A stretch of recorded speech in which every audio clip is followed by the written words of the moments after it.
Legends of Media Research is a podcast series featuring interviews with the media industry's leading researchers, where we go behind the scenes, sharing stories from their greatest achievements and challenges. Brought to you by MediaScience, the leader in media and advertising innovation research. Stay tuned at the end of the podcast for more information about MediaScience. But for now, I'm your host, MediaScience CEO, Dwayne Varon. Hi, welcome to our first episode of Legends of Media Research. This is a podcast that is sponsored by MediaScience because we wanted to bring the voice of a whole generation of media researchers to the market so they could learn from the great wisdoms of these wonderful, wonderful researchers. I'm really excited for this first episode because we have one of my absolute favorite researchers, Artie Bulgrin, who headed up research at ESPN. Artie is responsible for a lot of things, including more than anybody else. He's really been the key force behind the creation and the existence of MediaScience. So we're really excited to be able to share with you today some of Artie's stories. The reason that we've chosen Artie for our first episode in particular is Artie has 4 qualities that you're going to discover across the podcast that make him particularly unique as a media research leader. First, of course, is impact. The work that Artie has done had a huge impact on ESPN. In fact, you have to say that the very survival of ESPN at a critical stage probably had a lot to do with Artie's research. Artie is part of what I call the $1 billion club. These are researchers who actually had an impact on the organization that was well in excess of at least $1 billion. And you're going to see over the course of the interview today why I make that claim for Artie. So that's the first thing, highly impactful with the research he spearheaded. The other thing about Artie, as you'll see, is he's all about integrity. Artie was very good at delivering both good news and bad news, and that actually made him more valuable as a researcher, and it made research more valuable as a function within ESPN. So we'll talk a little bit about that. The other thing about Artie is he was truly a very unique leader. In fact, he's one of the most secure people I know, and that personal security reflected in a style of leadership that really empowered his team. And we'll talk a lot about that. But also, he was a very unique leader for our fourth reason, which is that more than anybody in the industry, I think he really personified the spirit of collaboration. And we're going to explore that theme as well. In addition to talking about all these wonderful qualities that Artie has, we're going to actually talk about 3 specific initiatives that he took. One in 2001 when ESPN was on the brink, so to speak, and the work that he did, particularly around pioneering original content for ESPN and how that kind of like saved the day and repositioned ESPN. We're going to talk about the work that he did in creating really what was originally the Disney Media and Advertising Lab, which evolved into MediaScience, pioneering the whole lab-based approach, capitalizing on neuroscience and the new tools. And finally, we're going to talk about his cross-media leadership around getting ComScore and Arbitron together for cross-media measurement, which still remains a major challenge for our industry. So we're really excited. Artie, I can't tell you how excited it is to have you on our show. Welcome to Legends of Media Research. Well, great to be here, Dwayne, and it's an honor to be your first interviewee. And also, thank you for the very, very kind words. So we're going to start our story with you, Artie, in your ESPN years, the second half of your career, really. I mean, you had already had a brilliant career as a researcher at Nielsen for over 8 years, and then you had gone on to ABC, for over 6.5 years. Of course, in 1996, Disney acquired ABC and ESPN, and you made this transition to ESPN. So we're going to pick up the story. What was it like when you first joined ESPN? I could tell immediately this was a different place. This was like a Silicon Valley startup, the pace, the hours, the excitement, and everything else. It was the greatest decision of my life. In terms of starting, was me and another person. In retrospect, and I tell this story a lot when I do talks, I really hated the first year because at ABC, Cap City's ABC, I had a beautiful office, a tremendous staff, and the hours, were good. We worked hard at times. ESPN became a different story. And I didn't have a staff. That would come much later on. And I hated the first year because of the pace, because of the pressure, and because I had no team. And I became basically an analyst all over again. I was brought on as a VP of research, but I was really just doing the day-to-day work. And it all started with distribution. That was the name of the game. And then ultimately it grew into many, many other things. And 21 years later, we had 60 people on the team. We were an international global research team. And we're going to get into all of that. Well, let's talk a little bit about that. I mean, you were almost a one-man show. You know, the research department was just you and someone else. How did you go from being like this one-man show to having a team of over 60 in the span of just 2 decades? I mean, it's not just that you had a large team of 60, it's the reputation that that team had. I mean, you know, ESPN really at its peak was the dream team of media research. Everybody went to conferences to hear what these researchers, you know, I mean, you had an amazing team of researchers at ESPN. How did you do that? Well, and you described it well, Dwayne.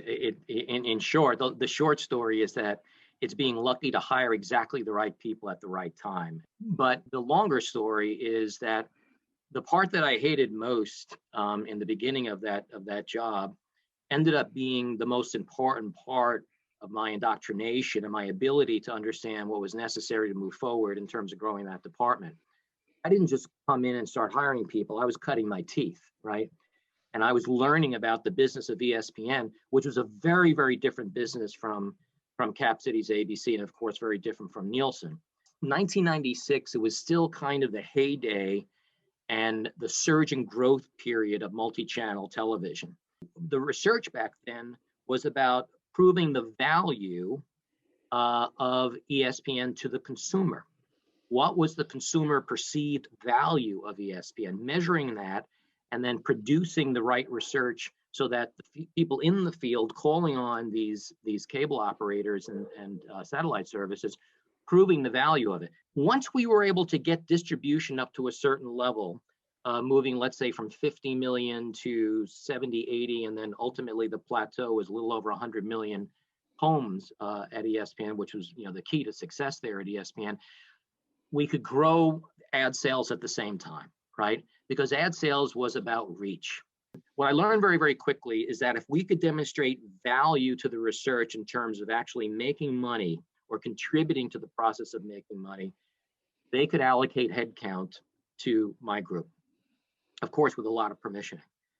And that's the process that I started going down, first from a distribution perspective, an ad sales perspective, a programming perspective, focusing on the key departments that mattered, the marketing department, and being able to keep track of the contributions that we've made and telling the story of the impact of that contribution on revenue. And I know for a fact that's how we started to get into this rhythm of being able to build our headcount. And there were so many businesses being created within ESPN in terms of the channels, getting into the Hispanic television, sports television space, magazine, digital, whatever the case may be. There was always an opportunity to try and get headcount. But the hard part was proving that value. And as the leader of the department, that was really my focus. So I think, Artie, we want to glean insights out of your comments as well. And I think this is one of the big insights that grows out of your life experience, which is, you know, as much as a media research leader needs to do good research, they also need to do a good job in communicating that research, particularly to the C-suite. You have a kind of a dual mission. On the one hand, kind of like overseeing this research and doing great work, but if people don't know you did great work, it's almost like it didn't even happen. So there is this challenge of building the relationships to demonstrate that value within the C-suite. And again, I think that's something that you just did a phenomenal job of. I mean, in large part because you did add value, but you were able to add the value and communicate that to the leadership. One point with that, though, that I'd like to explore, because it's something I always really admired about you, is that there are people who are in your kind of position who would not be bold in going forward with bad news. I mean, it's easy to be the hero when you have good news to share with the C-suite. But I think one of the things that was remarkable about your style of communicating at that level was your ability to be the bearer of bad news with the same smile, with the same kind of like persona, and still have that be welcomed and still have people understand the value of being able to kind of capitalize on those insights. So maybe you could tell us a little bit about your secrets about how did you develop this skill? How were you able to deliver, bad news to the C-suite? Yeah, but I'll first start with just how the communication started, particularly within ESPN. And there's one story that I tell over and over again. When I first started, George, who was head of sales and marketing and eventually became president of ESPN and co-chairman of the Disney Media Networks, George was hungry for information, right? So, and that was to my benefit. In fact, everybody on the senior team there was very, very hungry for information. And so they were eager to meet with me. I would have my meetings with George. And in the early days, the first few weeks or months, I would bring in, a stack of paper and spreadsheets and everything else, and I'd make copies for him and I'd hand it to him. And true story, George would take it and just shove it back to my side of the table that we were working at. He says, "Artie, just tell me what I need to know," right? And I never forgot those words the rest of my career there. And it's an interesting phrase. And what it meant was that I trust you. I hired you because I believe you had the right talent for this, but more importantly, I trust you. So tell me what I need to know. In other words, distill it down into the salient points. The other thing is that because of George's and the hunger for knowledge at ESPN, I was invited to all the company conferences, including the annual sales meetings and everything else, to give essentially kind of the keynote address, right? That started almost from the beginning. And that was probably the greatest opportunity ever. And knowing that I could have that podium while I was here, as long as I delivered, as you said, good news and bad, right? And when you deliver the bad news, because you were given the responsibility and oversight over the information and the insight for the company, right? You should have some idea of what the solution is to that bad news or to that problem or to that challenge. And over time, we were able to, develop that reputation for, it's not just all good news he's telling us, right? He's giving us constructive criticism, or he's giving us good insight to help us overcome, our challenges going forward. Let me go just a little bit further in terms of the relationship that you built with the C-suite. One of the things that always amazed me, Artie, was the rapport you had with absolutely everybody at the organization at ESPN. What was unique, I think, about the way that you approached your research was you weren't supply driven. It was not like, we can do this research, you should do the research. It was, you had a dialogue with every business unit around what their pain points were, what their needs were. And you would come back to them with research initiatives which actually responded to their needs. I mean, one of the things as a supplier of research to you that I remember being really surprised with was, one study that you did, for example, where the engineers wanted to know about a particular compression algorithm and what impact that would have on the audience. Could the audience even perceive the difference in the signal? Again, you don't think of media research business units spearheading engineering research, but it's just characteristic of the type of work that you were doing. So maybe you could talk a little bit about that rapport that you built with within the organization. In retrospect, I could say that it was just organic, but again, I come back to the collaborative spirit of ESPN, the collegiality of it. We were all in this together, and I was fascinated by, when you visit Bristol, it blows you away because you don't think of ESPN having one of the largest digital campuses in the world, which it does, and I was fascinated by that, and so I spent a lot of time with the engineering folks. I spent a tremendous amount of time with corporate communications and listening to their questions and their needs and everything else. As I said, the finance department, the list goes on and on. They were all interested, all hungry for information, and once they knew that I could help them, they would bounce things off of us. And I had people on my team that were the same way. Glenn Enoch who has to be mentioned in all of this was, clearly my partner here, and brilliant researcher. If it weren't for him, we wouldn't be able to overcome many of the challenges that we did.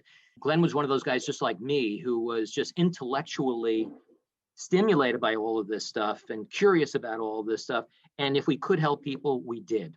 And as our research toolbox got bigger and bigger, particularly, Dwayne, with your lab, we wanted to branch out and answer questions that couldn't be answered, historically, like aspect ratio questions, like 3D, will it be successful, et cetera, et cetera. We developed the right solution for the question. And over time, you build a track record of being collaborative, being successful at it, providing solutions or some direction, and it builds your business as a researcher. It just does. And that's how you expand the department. You expand the capabilities, and you invite people in. And you basically don't say no. Fantastic.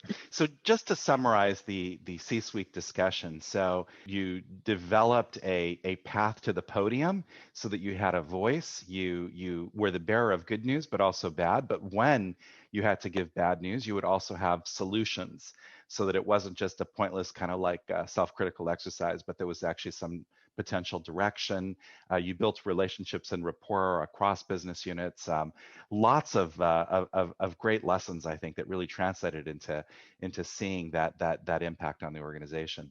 Artie, we're going to come now to some of the juicy experiences that you had, adventures that you had really at ESPN. And we're going to start with, I think, what is in terms of impact, probably the most important contribution you made in your years at ESPN, and that was the events leading up to 2001, where the very survival of ESPN was really at risk. Maybe you can walk us through what was going on and what role research played in all of that. It was the period around 1999, 2000, 2001, where it was really a period of fragmentation. It's nothing compared to what we're going through today, but then it was a really big deal in terms of there was cable growth and then some very, very rapid growth in terms of satellite, and really the 300, 500 channel universe that satellite, brought to bear. We really weren't paying attention to our programming. We were a series of sports networks, ESPN, ESPN2, later ESPN News. And, ESPN had SportsCenter, but most of the daytime programming was, essentially paid content or taped content that would be provided by, content companies. And, there was cheerleading, there was, European sports, re-airs of certain programs. It was just, they were just like filling in, half hours and hours, here and there without a real strategy. And we by 2001, we had started to see a precipitous drop in our ratings. So, a meeting was called. George asked me to prepare some material to help explain what the issues are. The high level thing at the time was essentially that we are seeing our reach growing, but we are seeing our minutes declining. So the questions came, okay, so, why do you think that is? And I said, well, typically, the reach is increasing because we're growing distribution and more people are tuning in. They're just not spending as much time with us as they did when our footprint was a bit smaller. And they're not spending as much time with us because the television footprint, the number of channels is getting wider. So there are alternatives all of a sudden. There are alternatives in the morning when SportsCenter is not on. There are alternatives around 5 or 6 o'clock when you get into the early evening and there's news and prime access. And then in prime time, certainly there's many more alternatives. And that's affecting our audience. Knowing that a rating is about reach times time spent, essentially, let's take a look at some of the programming that we believe is at risk here and evaluate it. So the team came up with this analysis called the Program X-ray. And the Program X-ray not only summarized the trend data in terms of the amount of tune-in versus the amount of time spent with each program, but also looked at things from a minute-by-minute perspective in terms of the tune-in, the tune-out, as well as the time spent. And you could see very clearly with these program x-rays, as they were called, which programs were sick or ill and which programs actually were healthy and able to maintain audience, and separating the sticky content from the Teflon content. As I used to say, it was audience repellent, right? People remember that much later on. So there were clearly programs who were audience repellent, and we were able to prove that with this analysis. Dozens, if not probably well over 100 of these analyses were done. We went back and presented the results. They got it. The programming team got it. The marketing team got it. George got it. Sean got it. And so it immediately called for a focus on a new programming strategy focused on content that was audience focused, didn't take for granted that we have audience flow to worry about. We have a specific audience to worry about. That ratings were about reach and time, tune in and stickiness, and either or both could increase ratings. If you increase tune in, you increase ratings. If you increase time, and if you increase both, it's a real winner. So the programming team in Bristol understood that. It was very crystal clear. They could do the math. And so there was a real focus on time spent viewing, replacing paid and taped programming with original content. And it actually gave birth to ESPN Original Entertainment, EOE. We started creating new series like Pardon the Interruption. Pardon the Interruption was created because of this initiative, still one of the highest rated shows on ESPN. We started doing movies and miniseries, but most importantly, more programming that was within our wheelhouse, news and information programming that was specific to certain sports, that was live. To this day, ESPN produces more live programming each day than any other network anywhere, any other television company, which is why the campus is so big. So the result was we started turning things around very, very quickly. You could see it in the data. For 9 years after that, I was able to report good news. It gave our department a tremendous foundation of confidence. And so we became that much more popular, that much more requested, that much more respected, going forward, which is a really, really big deal. And by 2010, we had hit our highest rated year ever.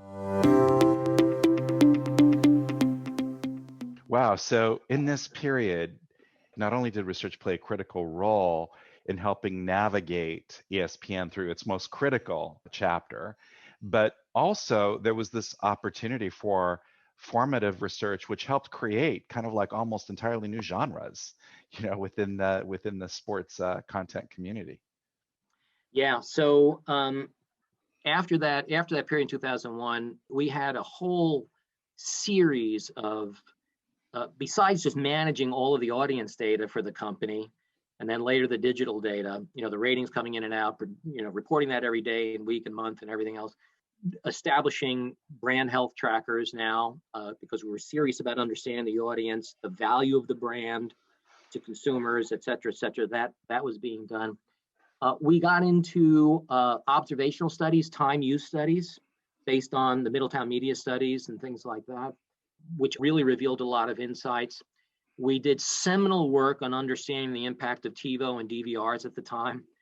Without the research, the word on the street and in all the articles on the subject of DVRs is that it's going to hurt television, it's going to hurt sports the most, because everybody's going to record their favorite sporting events, and they're going to fast forward and watch their ball games in 15 minutes and create their own highlight reels with the DVR. Never happened, right?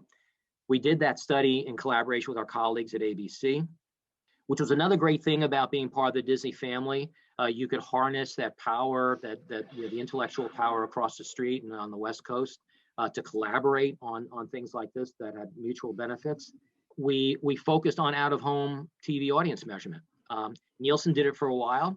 They stopped around 2002, 2003. I worked with one of my former mentors, Dick Montesano at the time, former head of primary research at ESPN, and Barbara Leftline Associates. We created our own diary-based out-of-home measurement ratings company, basically, and we called it the Total TV Audience Monitor. That was thrilling. all of that was out of the fact that, we had established this trust with the company. We were able to get the budget, and we were able to take that research and use that and monetize it, help the company monetize its brand, its audiences, and everything else with this insight. A couple of years later, 2000, you might help me, Dwayne, I think 2005, 2006, we got introduced to you through ABC and the work that you had been doing with classic experimental design and lab work. And it was also about that time, coincidentally, that the heads of sales at the Walt Disney Company had been concerned that, the audience is changing, the medium is changing, and we're not sure what we're supposed to do, right? Where is the audience going? And it was that period where everybody was saying, well, the audience is in charge now, right? We're not in charge. The audience is in control. The DVR had a lot to do with it. Video on demand was growing, exponentially. And so we, a major meeting of all the heads of sales across the Walt Disney Company had come together. By then, I had some experience with you and your biometric research, eye tracking research, going to all your Beyond 30 meetings, and of course, it was eye-opening because of the fact that those tools were able to answer questions that otherwise couldn't be answered with the existing research that we had. And it explained, and you and I talked this a lot, explained the why to the why, right? Which was to me, the greatest value. And I had bounced this idea, resurrected this idea that I had with my colleague at Disney, and said to Sean Bratches at the time, we ought to get into this lab business. We ought to create a lab that similar to the one that's in Perth, Australia. And explained it to him, the idea, and let's see what happens. And so there was a big discussion again about this concept of not knowing where the audience is going by the heads of sales and blah blah blah. I went to Sean, tapped him on the shoulder. I said, "Do you mind if I raise this idea now? In front of this, it was probably 100 people in that room." He said, "Sure." And so I did. I presented the idea. Complete support from my colleagues at ABC as well, the network research side, many of them who as well, and it was given serious consideration. And long story short, by 2008, you had a lab facility built for us. We got approval to do this. The rest is history in the sense that for the next nearly 10 years, I think we finally had the insight to answer the questions that were raised at that senior sales management conference and by the heads of the Disney Media Networks group based on science, right?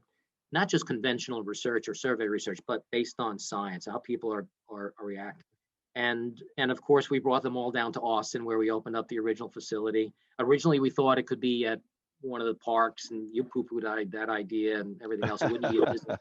So people came in, got wired up, and they were sold on it. George came down a little bit later on, and I'll never forget the New York Times article that was written about it, front page of the business section. And it was so that was a seminal moment and a game changer, I think, for all of us. It represented a new channel of research for both the Disney folks, the ABC folks, and us.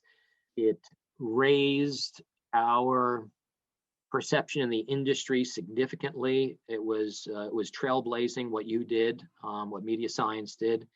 We were able to brand it the Disney Media and Ad Lab, and I'll never forget. It was originally called the Disney Advertising Lab, and then George, once he was there, and he came out of some testing himself, said, don't leave the word media out of this thing, right? Because this is going to help us a lot with our programming and content and all that other stuff. So he could see the vision as well. The lab was, I think, a turning point for everybody. Changed the way that we looked at things.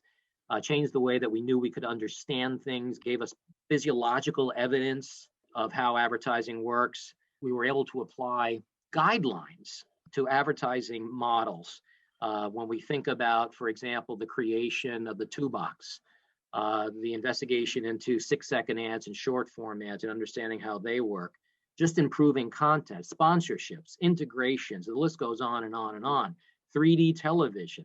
You and I presented to Sony in Las Vegas, if you remember that. And we had, you had created the biggest body of work on 3D at the time, and it all came out of Boston. So that was fantastic. Wow. So Artie's given us a little bit of a prelude to our next discussion. And the last discussion, we really talked about the period coming out of the survival of ESPN and all the innovation that the team brought to program research and really repositioning it. Now we come to the lab era. On my side, Artie, I remember a call I got from you and the good folks at Disney in 2008.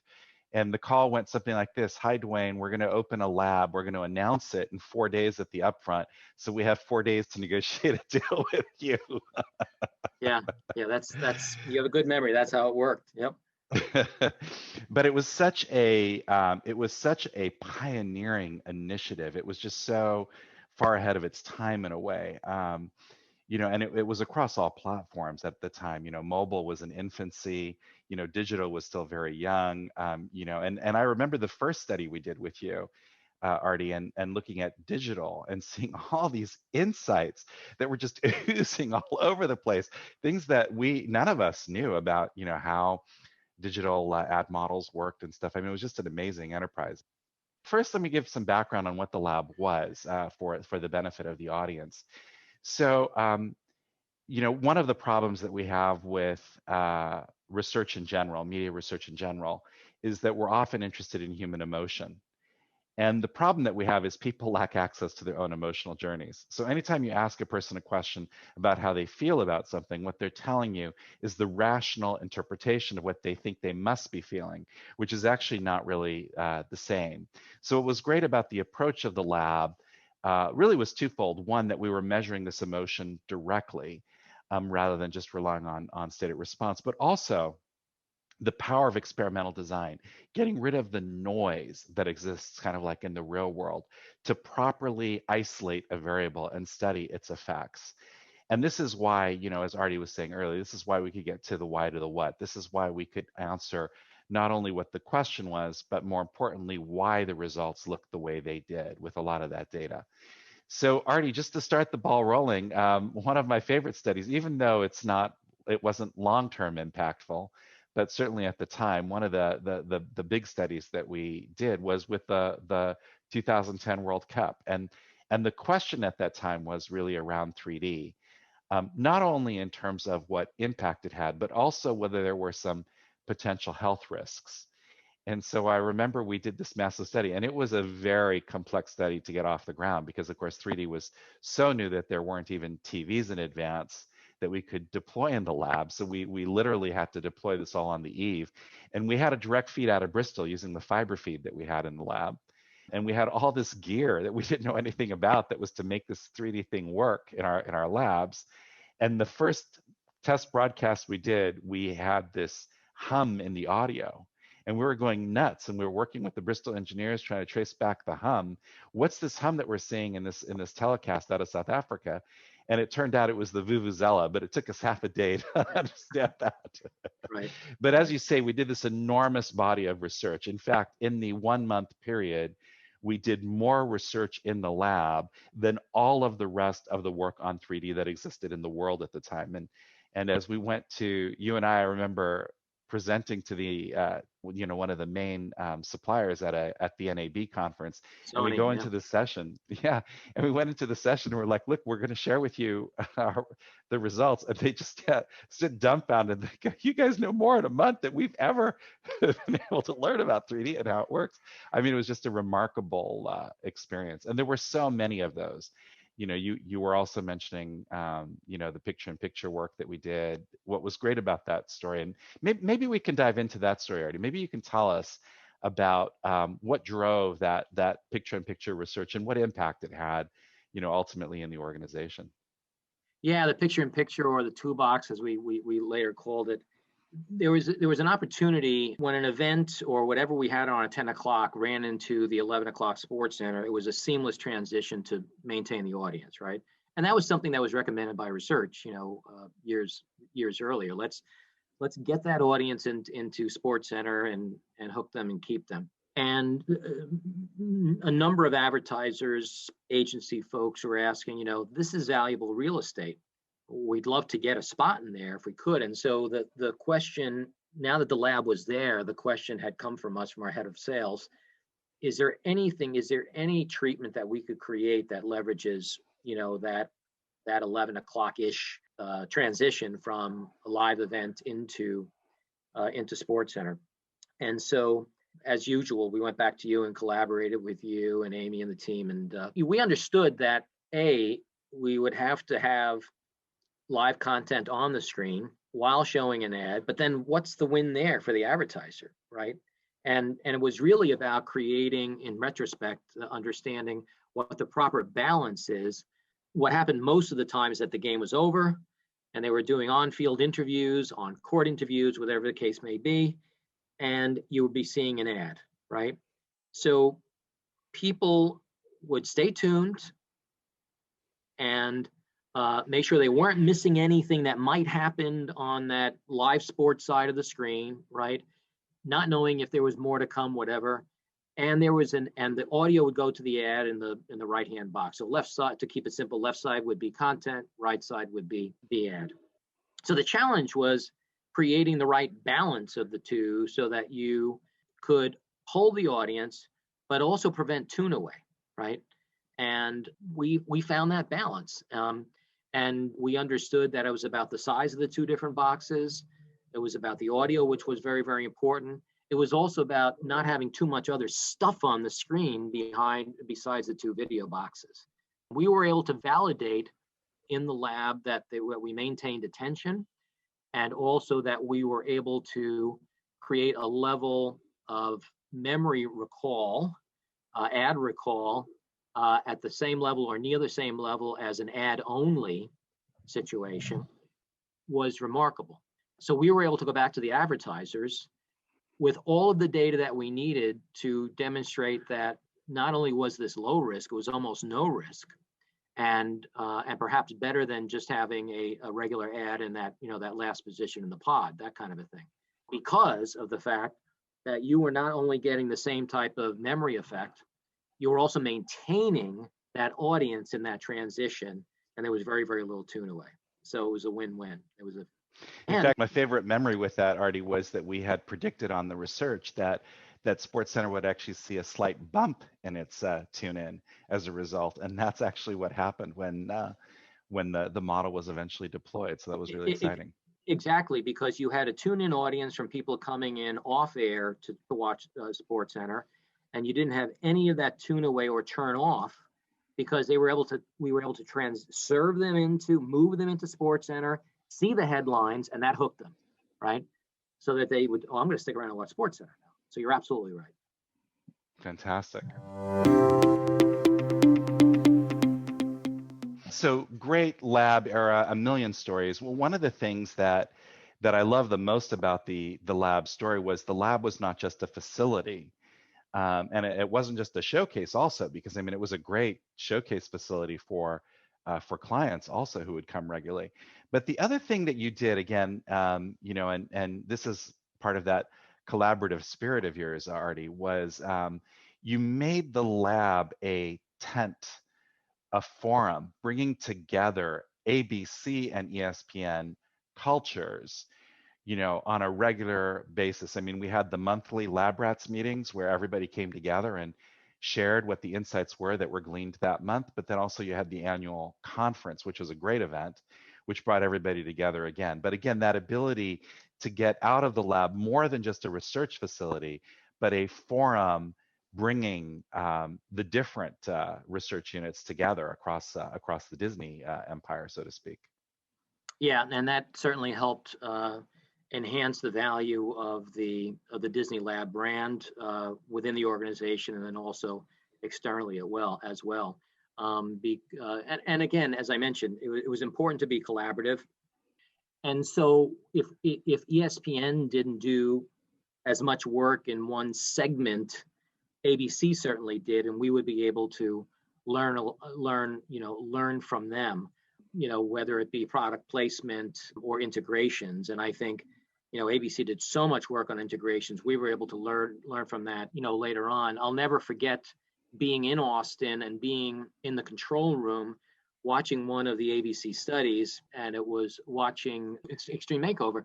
And it was a young man, watching the show, and a tear came to his eye, right? So you can literally, and that was the power of the lab. It was not just the biometric data that we had, the eye tracking data that we had, the survey data that we had.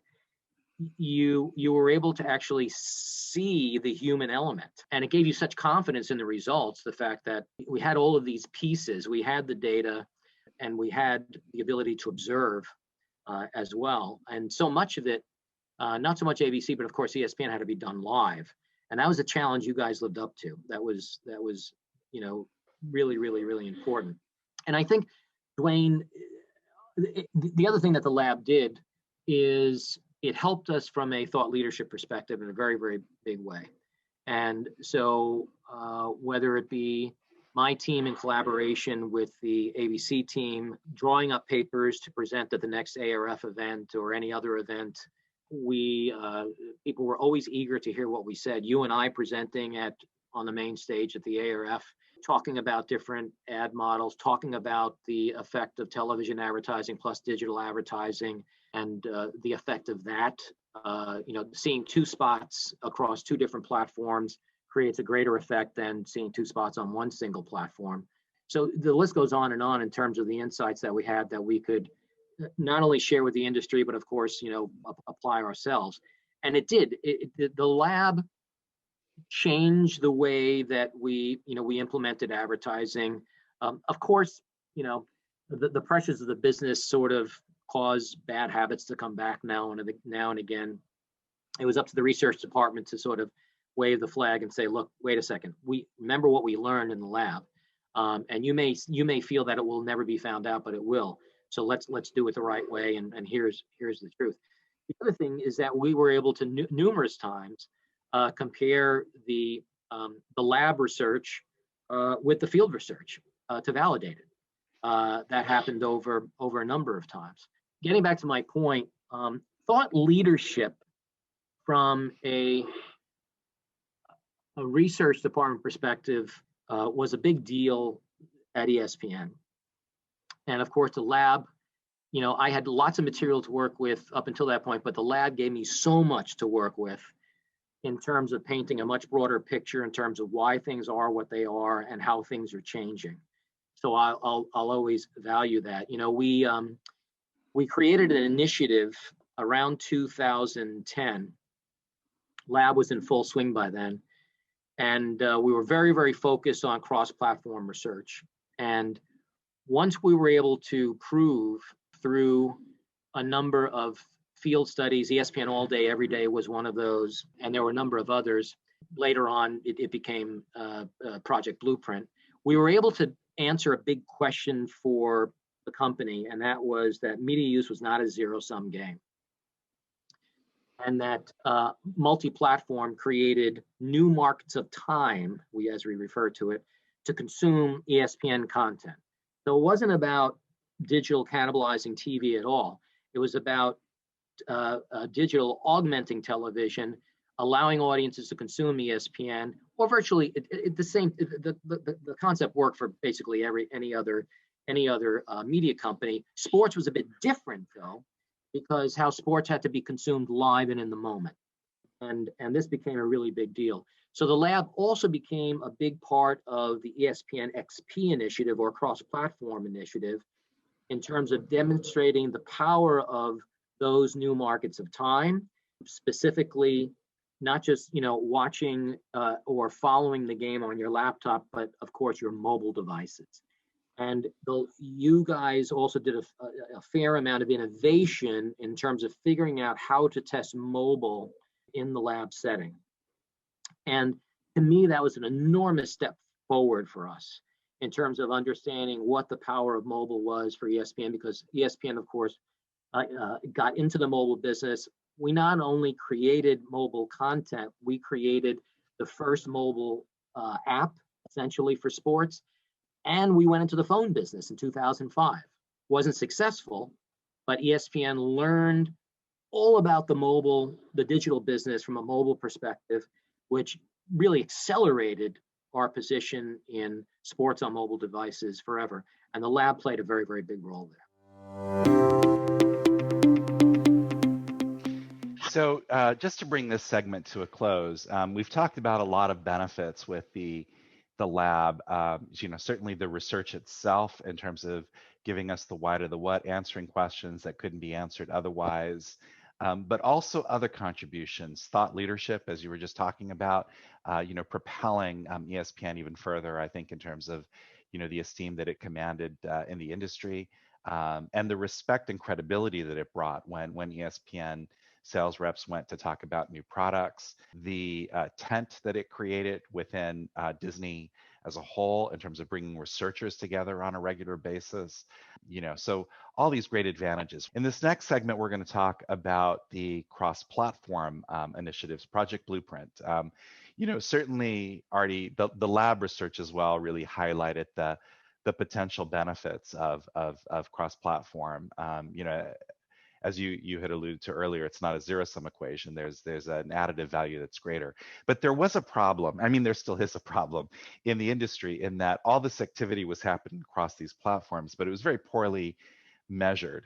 I think that for everybody in the industry, even still, the challenge associated with that just seems so enormous, and it continues to be so enormous. But way back in 2010, you guys actually conquered this arena. Maybe you could talk to us a little bit about Project Blueprint. We believed at the time, we had done some survey research on a regular basis called ESPN All Day, Every Day with Gail Metzger's company, SRI. It gave us really good information on understanding how cumulative our audience was on a daily, weekly, monthly basis. But it was survey research, so we really couldn't take it to the marketplace. But we were confident that it was telling us that ESPN was truly a multi-platform media company, and that we were accruing audiences across all these platforms.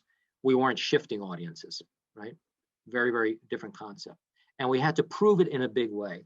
So this ESPN XP launch and this pilot study where we brought together a number of different research companies to sort of simulate a single source cross-platform measurement methodology was announced in 2010.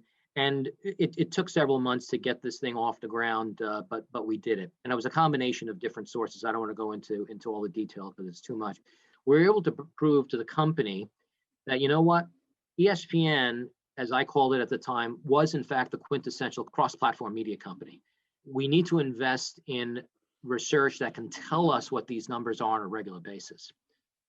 And so we decided to go to the largest measurement companies. Long story short, it came down to ComScore and Arbitron at the time. But I had asked the presidents of both companies to come in and speak with us. We had a plan for cross-platform measurement, and we'd like to ask you two guys to collaborate and take this on. I remember Jan Fulgoni was representing ComScore at the time.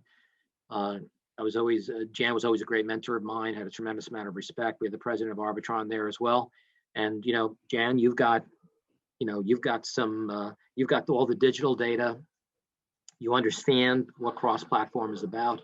And the Arbitron folks had the PPM, the personal portable meter, which we had been using to look at the crossover.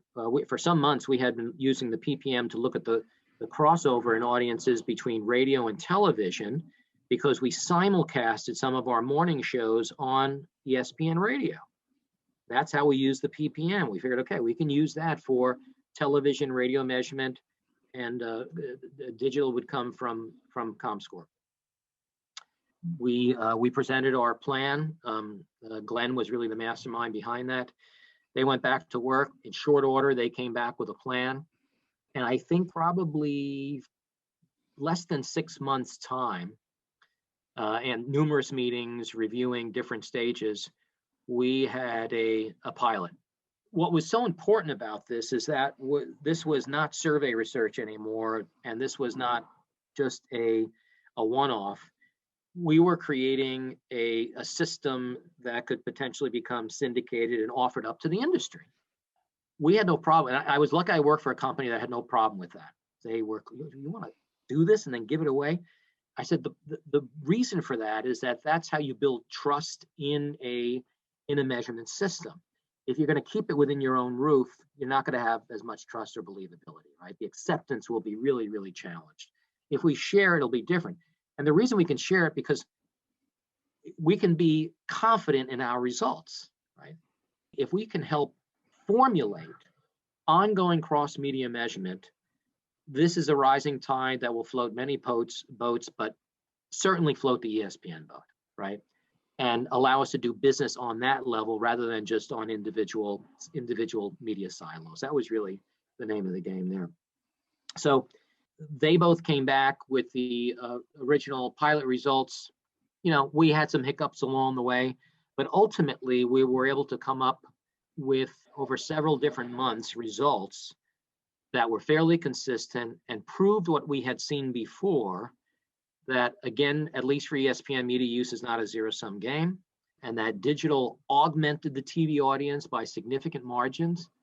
They were able to give us data that the CUME audience for ESPN across all these platforms was X, significantly higher than the TV-only audience. It answered all our questions. And once again, it was data that helped give comfort to senior management that in fact media use was not a zero-sum game, that ESPN is adding on to ESPN, the television network. We can invest heavily in whatever we're doing in television because that audience will grow while we're growing the digital audience. And in combination, we were serving the audience in different ways. Again, this new markets of time concept, which was also good for the brand. I'll never forget one of the many consultants that we brought to speak to us. Rashad Tabakalalo said, the one thing you guys have to understand is that brand is the ultimate navigator, right? And we had that power. We had that navigational brand. All we had to do was be there, right? As long as we were there, it's much like advertising. You know, advertising is about building brand by creating memory structures in the mind, being part of the repertoire of choice. And as long as you're there and available, people will buy you, they'll watch you, they'll listen to you, they'll tune in, they'll log into you. And that's what this was about, proving that to be true. And I think, to this day, of course, there's cord cutting and everything else. ESPN is a significant media brand and the most significant sports brand there is right now because of that concept. Its brand is the ultimate navigator. And it helped us with our branding. It helped us understand how this is all connective tissue. It helped the marketing folks understand that so they could continue to strengthen the brand. So all of that work I'm very, very proud of. So now, of course, the question of cross-media measurement still has to be solved. And today, I'm consulting for the ANA and helping to move that forward. But it's not an easy thing to do. Wow, so far ahead of its time. So in this final segment, we're going to talk about Artie's truly remarkable leadership style. As I mentioned in the intro, Artie is one of the most secure people I know, emotionally secure. And that really has translated into his leadership style. And not only in terms of his capacity to collaborate, but also in terms of his leadership of the team, which, he had one of the most eclectic teams I've ever seen. You don't get any more different than Glenn and Barry. I mean, these are very, very different kinds of people, and everybody very different from Artie. But Artie just had this capacity to hire really good people, very different from himself, and trust them and support them. And that just led to some phenomenal results, I think, at ESPN. So we're going to explore your leadership style, Artie, in this last segment. I remember a few years ago, Artie, you were receiving a Lifetime Achievement Award. I was very proud to be one of the people roasting you at that event, but I remember somebody else also was roasting you. And when they stood up there, they asked the question, they said, look, Artie is a collaborator. And this was a conference, it was the Media Engagement Conference. So the room is full of media researchers. It's a room full of media researchers. And the question was, how many of you in this room have directly collaborated with Artie? And they said, I don't mean in the abstract, I mean sitting at a table working with Artie on some initiative. And I remember being shocked because 80% of the hands in the room went up. And I think really that is a lifetime achievement, Artie. I mean, that level of collaboration, not just within your company, but industry wide. What is it about you? How did you do that? How did you collaborate to this level? Well, first of all, I think you could say that about a lot of people in this business. Many of my mentors, whether it be David Poltrak, Alan Wurtzel, Gail Metzger, and everything else. The research community, particularly the media and advertising research community, is a fairly small and tight community, right? I think you know that. We do our job certainly to help our companies, but we're also focused a bit on the greater good, because that is a rising tide that floats all boats. But we're also kind of like doctors in the medical profession, that we gotta do things better, and we can only do that together. We can't do it separately, right? If we all disengage and go back to our corners and our offices and focus on just what's important to our individual companies, nothing's going to get better for the industry, and therefore nothing's going to get better for our individual companies. I think there's a lot to be said for that. The other thing is, I was encouraged by my management to get out there and be active in the industry, because having that knowledge of knowing what everybody's doing is valuable to us. It makes us better, and we have value in that. So I thank my management for encouraging me to do that. The other thing is, it is how you grow as an individual, by learning from others. And I've learned from so many smart people, yourself included, Dwayne, through collaboration. I mean, our collaboration goes back now almost 20 years. And I am not the sharpest knife in the draw, which is why I've actively sought out people to collaborate with, learn from, learn with, and join forces with to get things done. I also like sharing. I loved getting up on the stage and share what we learned at ESPN, again, in part to help the greater good. And I was very proud of my team. I knew I was always able to go back to I think, one of the best teams in the industry. And I was going to ensure that it stayed that way. And I think over time, as you get experienced in a single role, being in the Senate, and others have done it longer than I have, but I did it for 21 years. And over those years, you accumulate wisdom and you learn from your mistakes, right? And you also learn by observing others, which is why collaboration is so important. We talked about the first year at ESPN. I was very, very hands-on. The most uncomfortable I had ever been is moving from being hands-on to hands-off, right? You have to get comfortable with that.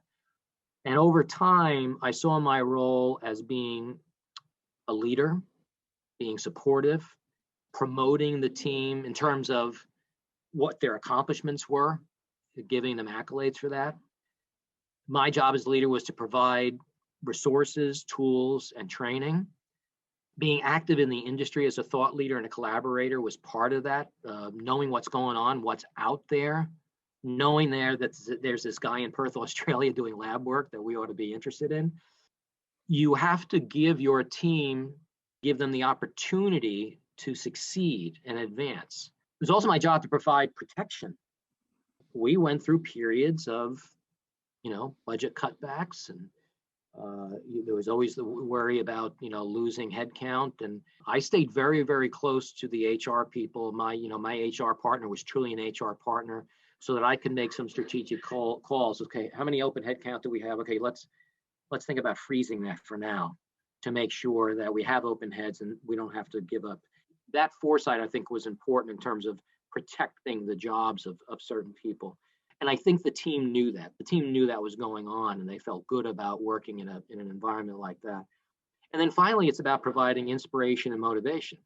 And again, getting back to the collaborative thing, it is about myself being inspired and myself being motivated by collaborating with others, learning from others, knowing what's going on in the market, knowing in the industry. And the one thing that I could do is, I always told my team over the last 8 to 10 years, you need to have a present vision. You got to know what's going on today in the industry. And I was the one that could leave the office, get out there, go to conferences. Hell, I traveled the world talking about what we did, whether it be the lab, cross-platform, et cetera. We were an international company. And I was invited, to present in Brazil, in Rome, in all kinds of places, which was Berlin, and share our knowledge, from what we did in the United States. In terms of getting back to leading the team out of this, this discussion about collaboration, because ultimately the most important role that I have is to collaborate with my team, the people doing the work for our company, right? I was always thinking about, we would have quarterly briefings. And it ended up being the most important thing that I did, throughout the year, those 12 quarterly briefings, because this is where I created the roadmap. I gave them the vision and the direction. And when people have a clear vision and a clear direction, they get really excited because they know what to do. There's something tangible. The next thing was to provide the tools and the manpower and the time and everything else to get that done. And I always said there are three things, again, that we want you to do, and that is to inform, inspire, and innovate, right? We did a lot of innovation, right? And it wasn't necessarily us doing it. It was about finding and collaborating with the right people who can give us innovation. People like you, people like, Arbitron and ComScore that work with us, and so many others. Sequent Partners, another company we worked with on a lot of, there's a number of different vendors that we used to work with in terms of collaboration. I just happened in preface, this is the last, sheet of priorities and strategy that I produced, for my team before I retired. And one of the things that I say here at the end, I had laid out 4 major priorities. And this is after, again, collaborating with colleagues in the company, programming, ad sales, affiliate distribution, the head of the company, et cetera, et cetera. After presenting what these priorities were, I said, look, our strategy for achieving success in these priorities will include the following. Focus on what matters most, because you can't do everything well. Collaborate, because we can do much more together. Expand your knowledge, because knowledge is power, right? We did that for 20 years. We knew that. We knew that knowledge was incredibly powerful. Again, that's where collaboration comes from, learning from others. Know the audience, because if you do that, you'll find the answers. If you know the audience better than anybody else, and as a researcher, you have the power to do that. And then the most important thing, I think, and it kind of sums up, I think, my career and the career of the colleagues that I admired coming through this industry, and people like you, because you're in this. The most important thing, I think, that separates just any researcher from a researcher that's going to run a department someday, really make a big impact, is to communicate with impact. The ability to communicate with impact, and not just inform, but inspire whatever audience there is, but hopefully the leadership of your company, right? To me, that's the key to success. And I think what makes me most proud of my tenure was that so many of my team are out there leading teams. And they're having a tremendous impact on this industry, and they're making a difference. So I think that's what I'm most proud of.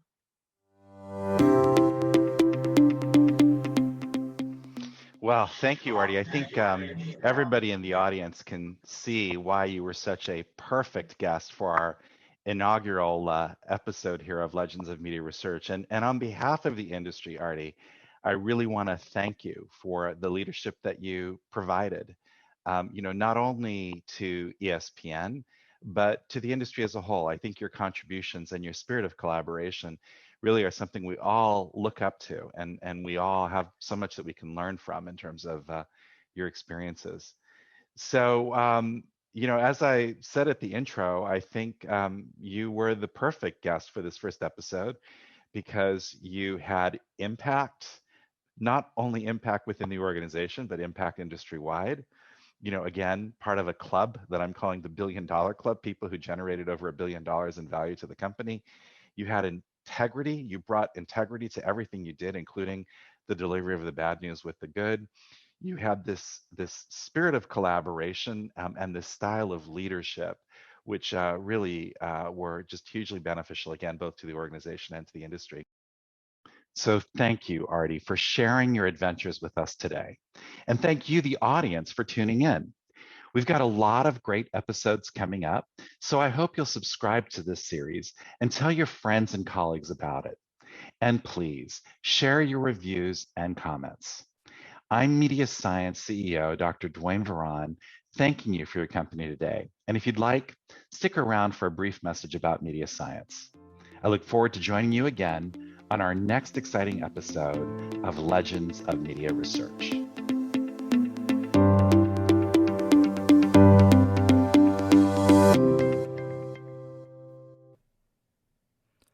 Almost every major innovation in the TV advertising industry over the course of the past decade was first tested by MediaScience researchers.